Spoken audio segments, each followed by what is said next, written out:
कहानी की शुरुआत होती है साल 1617 में। हम जापान में हांजो नाम के एक निंजा को देखते हैं। हांजो अपने क्लैन के साथ एक छोटे और शांत गांव में रहता है। उसका परिवार और उसका क्लैन एक सादी सुकून भरी जिंदगी जी रहा था। एक दिन हांजो पानी लेने के लिए कुएं पर गया। जब हांजो घर पर नहीं था तभी अचानक एक खतरनाक आदमी बीहान घर में घुस आया। वो अंदर आया और क्लैन के लोगों को मारना शुरू कर दिया। घर के अंदर अफरा तफरी मच गई। हांजो की पत्नी तुरंत हालात समझ गई। उसने जल्दी से अपने छोटे बेटे को फर्श के नीचे छुपा दिया ताकि उसकी जान बच सके। अपने दूसरे बेटे का हाथ पकड़कर उसने घर से भागने की कोशिश की, लेकिन दरवाजे पर बीहान खड़ा था और उसने उनका रास्ता रोक दिया। बीहान ने उनसे पूछा कि हांजो कहाँ है, लेकिन हांजो की पत्नी और बेटे ने कुछ नहीं कहा। उन्होंने हांजो की लोकेशन बताने से मना कर दिया। तब बीहान ने अपनी डरावनी शक्ति का इस्तेमाल किया। उसके हाथों पर बर्फ की एक तेज धार बन गई। इसी वक्त दूर से हांजो ने अपनी पत्नी की चीख सुनी। वो तुरंत पानी की बाल्टी छोड़कर बहुत तेजी से घर की तरफ दौड़ा, लेकिन जब हांजो घर वापस पहुंचा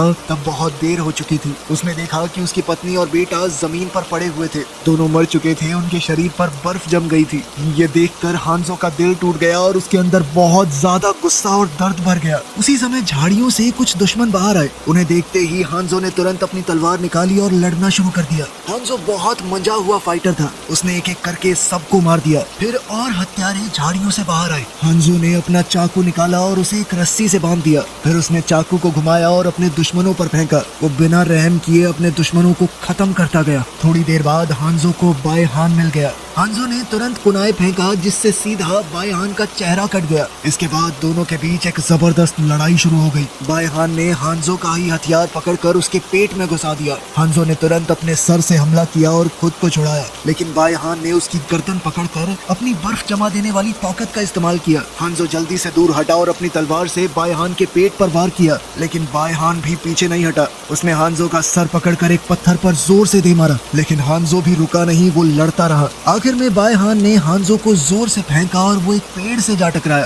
फिर बाएं हाथ ने छुरा उठाकर हांजो के कंधे में घुसा दिया, जिसके बाद वो बेहोश हो गया और बाएं हाथ वहां से चला गया। कुछ देर बाद हांजो को एक बच्चे के रोने की आवाज सुनाई दी। उसने धीरे धीरे जमीन पर रेंगते हुए घर तक बढ़ने की कोशिश की, लेकिन उसका शरीर बहुत कमजोर हो गया था। उसने रास्ते में ही दम तोड़ दिया। उसकी बाजू पर एक ड्रैगन का निशान था। उस निशान से अचानक आग निकली और उस आग ने हांजो के शरीर को जला दिया। उसका शरीर बिना किसी निशान के गायब हो गया।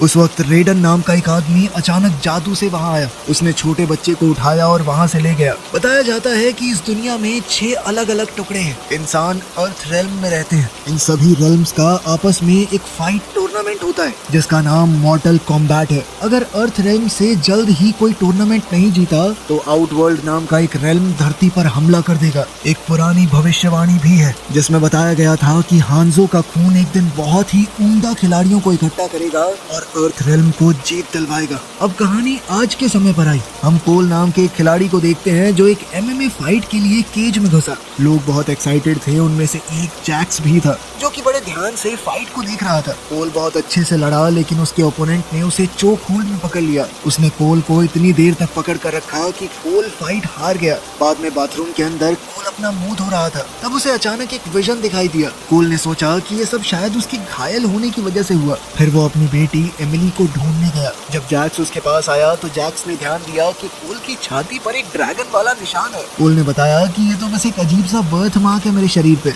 अब हम आउटवर्ल्ड नाम की उस जगह को देखते हैं। बाएं हाथ को अब सब जीरो के नाम से जाना जा रहा था। उसका मास्टर शैंग सुंग भविष्यवाणी को लेकर टेंशन में था, इसीलिए उसने सब जीरो को ऑर्डर दिया कि अर्थ रेल्म में जाकर वहाँ के फाइटर्स को टूर्नामेंट से पहले ही मार दो। शाम को कोल अपनी पत्नी एलिसन और बेटी एमिली के साथ डिनर करने गया। दूर से जैक्स उन पर नजर रखे हुए था। अचानक गर्मी के मौसम में बर्फ गिरने लगी। टेबल और खिड़कियों पर बर्फ जमने लगी। बाजार के बीच में सब जीरो दिखाई दिया। जब उसने अपनी बर्फ वाली शक्तियों से लोगों पर हमला किया तो लोग डर के मारे भागने और छुपने लगे। जैक्स ने तुरंत कोल और उसके परिवार को गाड़ी में बैठाया और वहाँ से भागने लगा। इसी दौरान जैक्स ने उसे निशान दिखाते हुए कहा कि ये कोई बर्थ मार्क नहीं है, ये साइन है कि तुम्हें तुम्हें अर्थ रेल्म का चैंपियन बनने के लिए चुना गया है। थोड़ा आगे जाकर गाड़ी जैसे ही मुड़ी तो उन्होंने देखा कि सब जीरो जमीन को फ्रीज कर रहा था। जैक्स अब गाड़ी से उतरकर डिग्गी से अपना हथियार लेने लगा और कोल से कहा कि अपने परिवार के साथ भाग जाओ। उसने कोल को एक एड्रेस दिया और बताया कि वहाँ पर सोनिया मिलेगी तुम्हें। सब जीरो अब एक बिल्डिंग में छुप गया। बिल्डिंग के अंदर दीवारों और सीढ़ियों पर बर्फ जम गई थी। ऊपरी फ्लोर पर सब जीरो ने पीछे से जैक्स पर हमला किया। जैक्स ने अपनी बंदूक से फायर करने की कोशिश की, लेकिन सब जीरो ने बंदूक को ही जमा कर तोड़ डाला।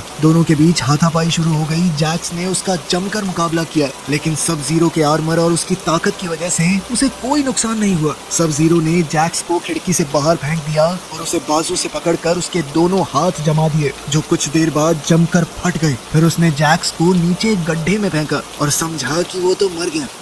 आउटवर्ल्ड में मिलीना ने शैंगसुंग को बताया कि सब जीरो ने एक चैंपियन को तो मार दिया है, लेकिन दूसरा भाग गया। शैंगसुंग ने कहा कि और असासिन्स को भेजो। उसने बताया कि मैंने आखिरी के 9 टूर्नामेंट चीटिंग करके ही जीते। उधर कोल अपने परिवार को घर पर छोड़कर जैक्स के दिए हुए एड्रेस पर गया। जब वो कबाड़ खाने में घुसा तो सोनिया ने तुरंत उस पर हमला किया और उसे आसानी से गिरा दिया। कोल ने जब जैक्स का नाम लिया तो सोनिया ने कहा कि प्रूफ के तौर पर अपना निशान दिखाओ। निशान देखने के बाद वो घर के अंदर गए, जहाँ सोनिया ने रिसर्च रूम दिखाया।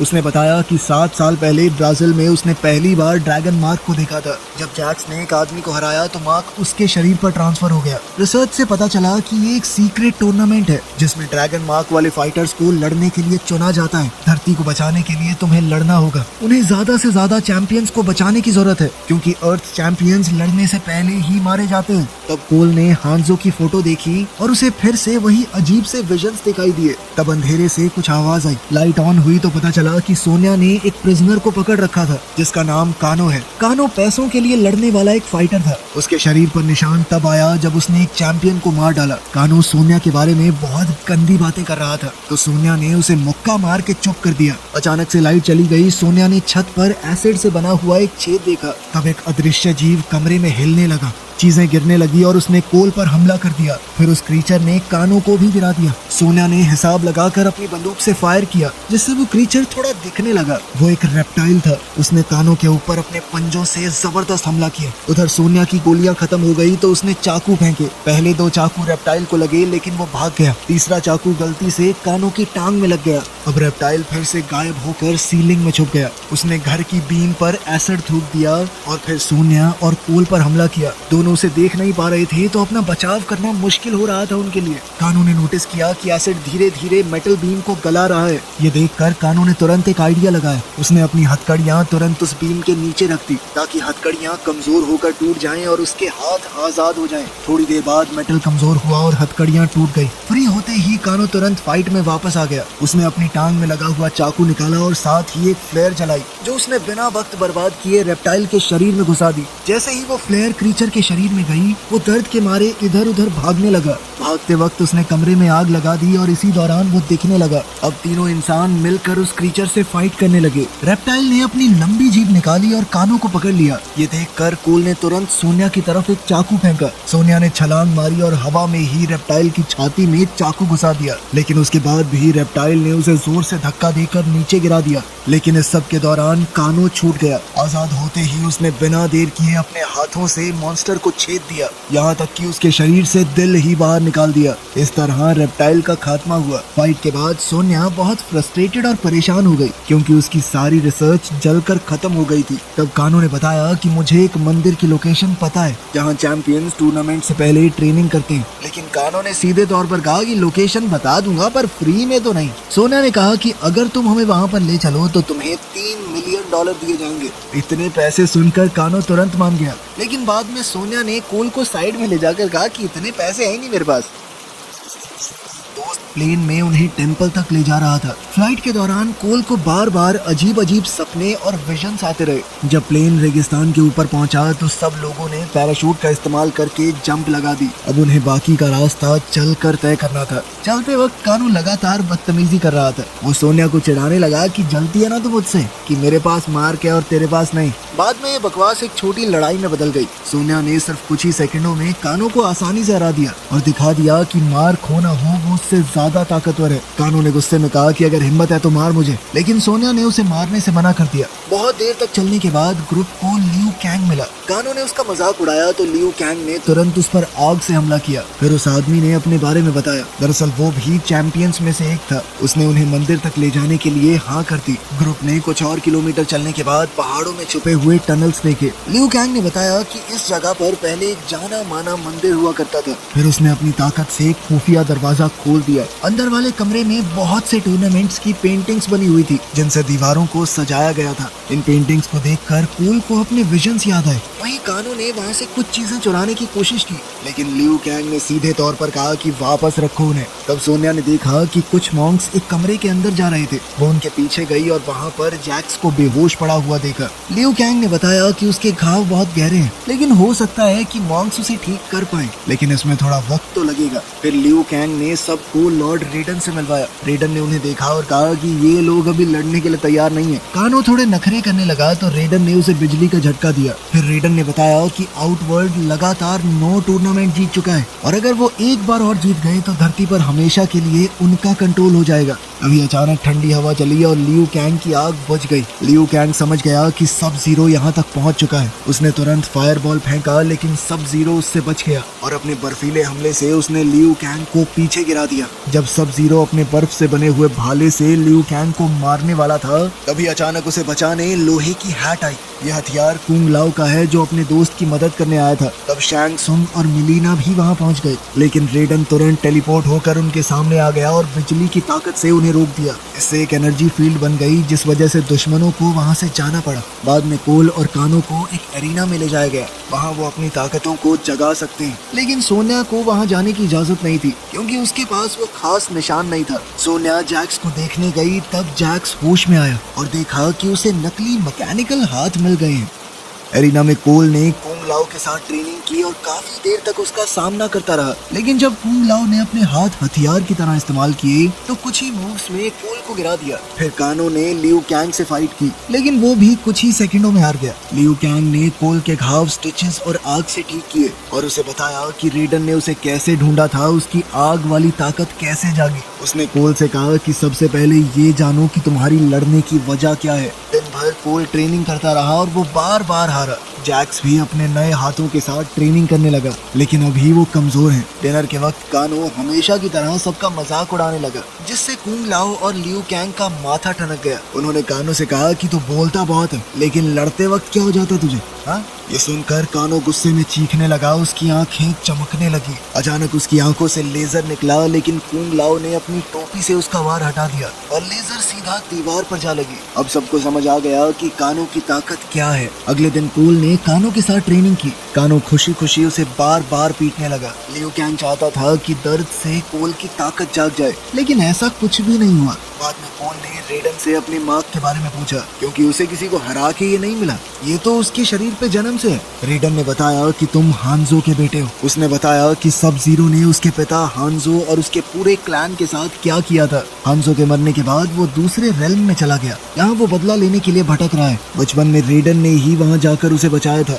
रेडन को लगा कि कोल अभी ज्यादा ताकतवर नहीं है, इसीलिए उसने पोर्टल खोला और उसे उसके परिवार के पास भेज दिया। उसी वक्त शैंग सुंग और फाइटर्स जमा कर रहा था। वो किसी भी हालत में रेडन के बैरियर को तोड़कर अंदर घुसना चाहता था। कबाल, जिसका कानो से पुराना झगड़ा है, उसने एक प्लान बनाया। थोड़ी देर बाद कबाल ने बैरियर के बाहर आकर कानो को चढ़ाया और पैसों का लालच दिया, जिसके बाद कानो ने एनर्जी शील्ड के डिवाइस पर लेजर चला दी। इससे जबरदस्त धमाका हुआ और बैरियर टूट गया। काला धुआं मंदिर के अंदर भरने लगा था। मौका देखकर शैंग सुंग अपनी टीम के साथ अंदर आ गया और जबरदस्त लड़ाई शुरू हो गई। जैक्स रिको नाम के एक फाइटर से लड़ रहा था, लेकिन रिको ने उसे हथौड़े से गिराकर बेहोश कर दिया। वहीं सोनिया मिलीना से फाइट कर रही थी। मिलीना काफी ज्यादा ताकतवर थी और उसने कई बार अपने चाकू से सोनिया पर हमला किया और फिर सोनिया को उठाकर एरिना में फेंक दिया। वो इतनी वहशी थी कि अपने हथियार पर लगे खून को चाट कर साफ करने लगी। तब उसे पता चला कि सोनिया तो चैंपियन ही नहीं है, इसीलिए उसने उसे मारा नहीं, क्योंकि ऐसा करने का कोई फायदा नहीं था। मिलीना के जाने के बाद कानो ने उसे पकड़ लिया और उसके घाव में अपना अंगूठा डाला। फिर उसे पत्थरों पर फेंका और अपने लेजर से स्टैचू पर हमला किया,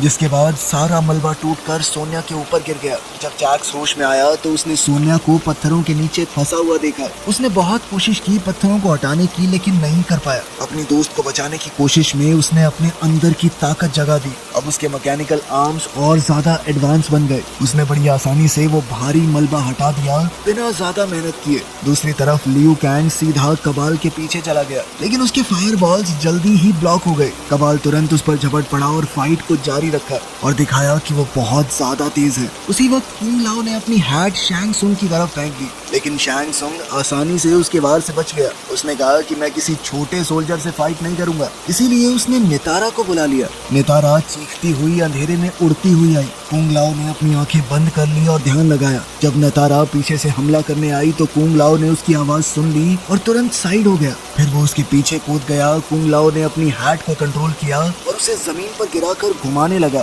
फिर उसने नितारा को जोर से नीचे धक्का दिया। नितारा सीधी उस घूमती हुई हैट पर जा गिरी और उसका पूरा शरीर बीच से 2 हिस्सों में कट गया।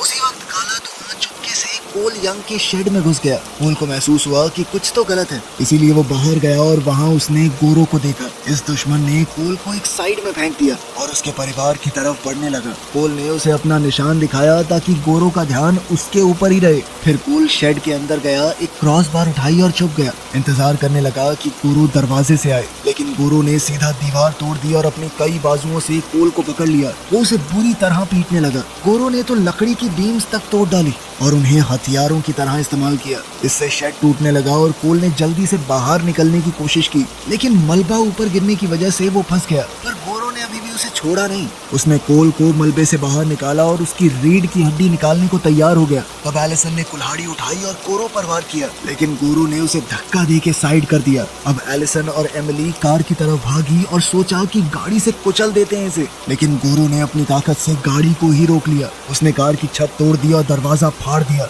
फिर एलिसन को बाहर खींचा। कोल अपने परिवार को बचाने के लिए बहुत परेशान हो गया और उसकी आंखें चमकने लगी। उसकी ताकत आखिरकार जाग गई और उसके शरीर में गोल्डन आर्मर आ गया। वो गोरो की तरफ भागा। गोरो ने कार का दरवाजा उस पर मारा, लेकिन आर्मर ने उसका वार एब्जॉर्ब कर लिया और कोल को जरा सा भी दर्द नहीं हुआ। अपनी नई ताकत से कोल ने गोरो को पकड़ा और उसकी 4 बाहों में से एक तोड़ दी, पर गोरो ने कुछ ही सेकंडों में उसे वापस जोड़ लिया और अपने सभी हाथों से कोल को मुक्के मारने लगा। तब एमिली चीख कर बोल पड़ी कि अपना अपर कट मारो कोल, अपर कट। कोल ने जैसे ही अपर कट मारा, गोरो हिल गया। अगली बार जब गोरो हमला करने आया, कोल का आर्मर चमका और 2 नए हथियार दिखाई दिए। अब लड़ाई चलती रही और कोल ने गोरो का एक हाथ काट दिया। फिर उसने उसका पेट भी काट डाला और आखिरकार आंख में चाकू घुसाकर उसे मार दिया। मंदिर में रेडन को कोल की ताकत का एहसास हो गया और उसने पोर्टल खोला ताकि कोल को वापस ला सके। रेडन ने लाइटनिंग एक्टिवेट की और चैंपियंस को बचाने की कोशिश की, लेकिन वो सिर्फ जैक्स और सोनिया को ही टेलीपोर्ट कर पाया। जब वो बाकी लोगों को वहाँ से ले जाने वाला था, तब सब जीरो ने आइस अटैक किया और लाइटनिंग को ब्लॉक कर दिया। अब कोल जमीन पर गिर गया। सब जीरो दोबारा हमला करने वाला था कि तभी कुंग लाओ ने अपनी हैट उसकी तरफ फेंक दी। तब शैंग सुंग ने अपनी ताकत से कुंग लाओ को अपनी तरफ खींच लिया और उसकी आत्मा निकाल कर उसे मार डाला। लियू कैंग ने उसकी चीख सुनकर कबाल को मुक्का मारा और एरिना की तरफ भागा, लेकिन तब तक बहुत देर हो चुकी थी। कोल ने लियू कैंग को पकड़ लिया ताकि वो कोई बेवकूफी ना करे। तभी एक लाइटनिंग आई और उन्हें टेंपल से बाहर टेलीपोर्ट कर लिया। पूरी टीम अब एक वर्ल्ड में खड़ी थी। ये अलग अलग दुनियाओं के बीच ऐसी जगह है जहाँ उन्हें ट्रैक नहीं किया जा सकता। रेडन ने कोल को उसके पिता हांजो का चाकू दिया और सबको अलग अलग जगहों पर फाइट्स को रोकने के लिए भेजा। जैक्स रिको के सामने आया और उसने हथियार को अपने नए हाथों से रोक दिया। हथौड़ा तोड़ने के बाद जैक्स ने उसको बार बार मुक्के मारे और उसके सर को दोनों हाथों के बीच मसल कर रख दिया। कानो इस वक्त सोनिया के घर पर है। सोनिया फर्श के नीचे से चुपके से निकली और हाथ से उसकी टांग काट दी। फिर पीछे से हमला करके उसकी कमर में चाकू घुसा दिया। दोनों के बीच लड़ाई शुरू हो गई। सोनिया ने एक बोतल तोड़कर कानो के मुंह पर मारी और उसकी लेजर को रोक दिया। फिर वो वहाँ से गायब हो गई। कानो को लगा कि वो हाथ से नीचे गई है, लेकिन वो दूसरे कमरे में थी। सोनिया ने मौका देखकर उस पर एसीटोन की बोतल फेंक दी, जिससे उसकी आंख कुछ देर के लिए बंद हो गई। बाथरूम में लड़ाई चलती रही। दोनों चीजें उठा उठा कर एक दूसरे को मारते रहे। आखिरकार सोनिया खिड़की से बाहर निकल गई। कानो उसके पीछे गया और उसे चोक होल्ड में पकड़ लिया। तब सोनिया को जमीन पर एक गार्डन ग्नोम मिला और उसने उसे कानों की आंख में घुसाकर उसे मार डाला। ये होते ही उसके हाथ पर मार खा गया। वहीं लियू कैंग कबाल के लिए तैयार था। वो कबाल की तलवारों से बचता हुआ आग वाले मुक्कों से हमला कर रहा था। फिर उसने कबाल की छाती पर कई लातें मारी और उसे काले दलदल में गिरा दिया। फिर लियू कैंग ने अपनी ताकत से एक आग उगलते ड्रैगन को बुलाया, जिसने कबाल को जलाकर राख कर दिया।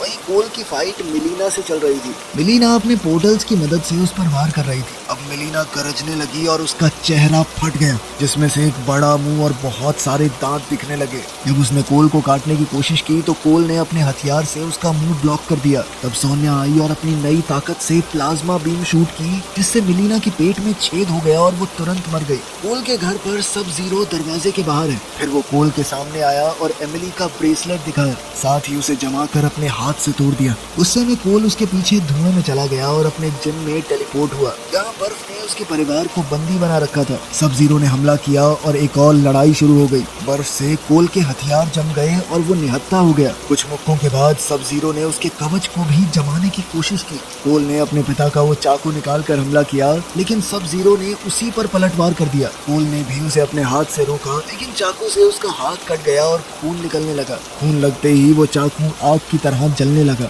सब जीरो समझ गया कि ये तो हांजो का चाकू है। वो इससे कोल को खत्म करने वाला था कि तभी अचानक एक चेन उसके हाथ में घुस गई। ये हांजो है जो मुर्दों की दुनिया से वापस आ गया था। हांजो चेन खींचकर सब जीरो को पास लाया और अपनी बड़ी तलवार से हमला किया। सब जीरो ने भी आइस ब्लेड की मदद से बचाव किया। दोनों लड़े, लेकिन मौका देखकर हांजो ने अपना चाकू सब जीरो के शरीर में घोंप दिया और कहा कि अब उसका नाम स्कॉर्पियन है। जब दोनों लड़ रहे थे, कोल अपनी ताकत पर ध्यान लगा रहा था ताकि वो बर्फ को तोड़ सके। जीरो ने स्कॉर्पियन के हाथ पर वार किया और उसके खून को कंट्रोल करके एक नया ब्लेड बना दिया। फिर उसने स्कॉर्पियन की पीठ में चाकू घुसाकर उसे बर्फ की दीवार पर जोर से फेंका, लेकिन स्कॉर्पियन ने हार नहीं मानी। वो लड़ता रहा। तब सब जीरो ने बर्फ से अपनी एक कॉपी बना दी ताकि वो स्कॉर्पियन के हमले को रोक सके। लड़ते लड़ते दोनों आदमी कोल के पास जा गिरे। कोल को भी अपने परिवार को कुछ देर के लिए छोड़कर लड़ाई में शामिल होना पड़ा। अब स्कॉर्पियन और कोल मिलकर लड़ने लगे, लेकिन फिर भी मौका देखकर सब जीरो ने स्कॉर्पियन के पैर को बर्फ से जमा दिया। अपने पूरे परिवार और क्लैन की मौत को याद करते हुए स्कॉर्पियन ने अपने अंदर आग जलाई। इस आग ने उसके पैर को आजाद कर दिया और कोल के परिवार को भी बचा लिया। फिर स्कॉर्पियन और कोल फिर से एक साथ हमला करने लगे। दोनों ने आराम से सब जीरो को छेद दिया और उसे बहुत मारा। जब सब जीरो घुटनों पर आ गया, तब स्कॉर्पियन ने अपनी आग भरी सांस से उसे जलाकर राख कर दिया। इसके बाद स्कॉर्पियन ने कोल से कहा कि अपने वंश का ध्यान रखना। फिर वो आग के घूमते हुए बवंडर में गायब हो गया। कोल अपने परिवार के साथ सुरक्षित था और बाकी टीम भी वहीं आ गई। अचानक शैंग सुंग वहां आया और सब जीरो के शरीर को उठा लिया। उसने बदला लेने का वादा किया और रेडन के हमला करने से पहले ही गायब हो गया। वीडियो पसंद